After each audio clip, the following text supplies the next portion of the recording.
ಒಂದು ಊರಿನಲ್ಲಿ ರಾಮು ಎಂಬ ಒಳ್ಳೆಯ ರೈತನು ವಾಸಿಸುತ್ತಿದ್ದನು. ಅವನದು ಒಂದು ಸುಂದರವಾದ ತೋಟ ಇತ್ತು. ಅಲ್ಲಿ ಹಲವಾರು ಹಣ್ಣು ಮತ್ತು ತರಕಾರಿಗಳು ಬೆಳೆದಿದ್ದವು. ದಿನನಿತ್ಯವೂ ರಾಮು ಎಚ್ಚರಿಕೆಯಿಂದ ತೋಟವನ್ನು ನೋಡಿಕೊಳ್ಳುತ್ತಾ ಇದ್ದನು. ಬಾಳೆಹಣ್ಣು, ಮಾವಿನಕಾಯಿ ಮುಂತಾದ ಹಣ್ಣುಗಳನ್ನು ಬೆಳೆಯುತ್ತಿದ್ದ.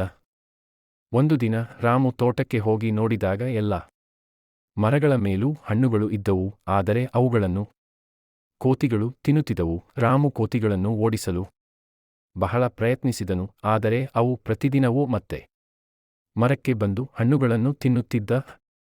ರಾಮು ತಾಳ್ಮೆಯಿಂದ ಯೋಚಿಸಿದನು. ಅವನ ತೋಟಕ್ಕೆ ರಕ್ಷಣೆ ಮಾಡಲು ಅವನು ನಿರ್ಧರಿಸಿದ.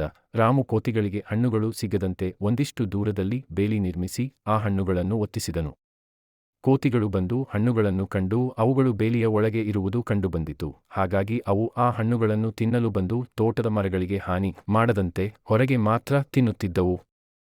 ಈಗ ರಾಮು ತನ್ನ ತೋಟವನ್ನು ಸುರಕ್ಷಿತವಾಗಿ ಉಳಿಸಿಕೊಂಡ. ತನ್ನ ಬುದ್ಧಿಯ ಮೂಲಕ ರಾಮು ತೋಟವನ್ನು ಉಳಿಸಿ ಕೋತಿಗಳಿಗೂ ಹಣ್ಣುಗಳನ್ನು ನೀಡಿದನು. ರಾಮು ಒಳ್ಳೆಯ ಕೆಲಸ ಮಾಡಿ ಎಲ್ಲರೊಂದಿಗೆ ಸಹಕಾರದಿಂದ ಬದುಕಲು ಇಷ್ಟಪಟ್ಟನು. ಈ ಕಥೆಯಿಂದ ನಾವು ಕಲಿಯುವುದು ಏನೆಂದರೆ, ಬುದ್ಧಿಮತ್ತೆಯಿಂದ ಮತ್ತು ಶಾಂತಿಯುತ ರೀತಿಯಲ್ಲಿ ಯಾವುದೇ ಸಮಸ್ಯೆಯನ್ನು ಪರಿಹರಿಸಬಹುದು. ಕೋಪದಿಂದ ಅಥವಾ ಹಾನಿ ಮಾಡುವುದು ಮಾತ್ರವೇ ಅಲ್ಲ, ಇತರರೊಂದಿಗೆ ಸಹಜ ಜೀವನ ನಡೆಸುವುದು ಉತ್ತಮ.